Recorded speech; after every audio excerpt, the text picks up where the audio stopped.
এটা হচ্ছে table top basin. দেখো লাইন করে দিয়েছি, ঠিক আছে। তো নিচের লাইনটা দেখাই,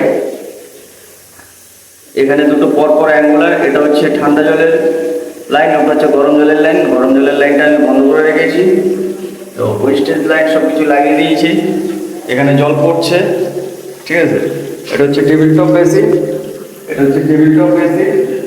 তো অবশ্যই কাজটা যদি ভালো লেগে থাকে অবশ্যই লাইক করো, কমেন্ট করো, আর বেশি কথা বলবো না।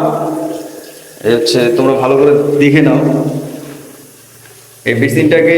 আজকে আমি এই বেসিনটাকেই বসিয়েছি এখানে আর কি।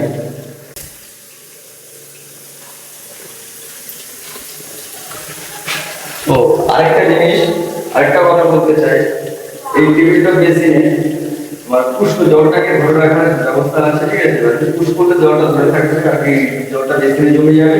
চলো সেটা তোমাদের দেখাই। তো এই যে দেখতে পাচ্ছ পুশ, ঠিক আছে, এটাকে পুশ করলাম, দেখো পুশ করেছি, জল দেখো এখানে দাঁড়িয়ে যাবে, ঠিক আছে। দেখো অনেক জল জমে গেছে, দেখো আঙুল দিলে জল, এই দেখো জল। তো এটাকে পুশ ছেড়ে দিই, জলটা বেরিয়ে যাক। সব বেরিয়ে যাচ্ছে, দেখো সব জল বেরিয়ে গেল। কলটাকে বন্ধ করে দিই। আর এটা হচ্ছে মিক্সচার কল, ঠিক আছে। এটা হচ্ছে মিক্সচার কল, স্কোর কোম্পানি জ্যাকোয়ারের। তো এটা হচ্ছে হট, রেড কালার যেটা আছে এটা হচ্ছে হট, আর এটা হচ্ছে কোল্ড মানে ঠান্ডা, ঠিক আছে। তো দেখো আমি জলটা চালু করছি, দেখো এদিকে ঘুরিয়ে এটাকে উপর দিকে তুললে জলটা পড়বে, ঠিক আছে। আবার দেখো এদিকে ঘুরলে জলটা বন্ধ হয়ে যাবে, যেহেতু হট এটায় জল নেই, গিজার লাগানো নেই, গিজার বসানো নেই, ঠিক আছে।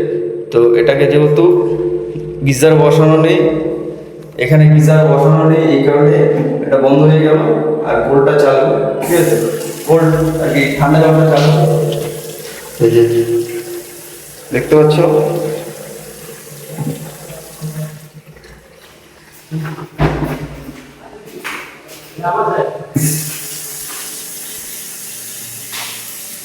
ঠিক আছে। চলো দেখা হচ্ছে আবার একটা নতুন ভিডিও নিয়ে।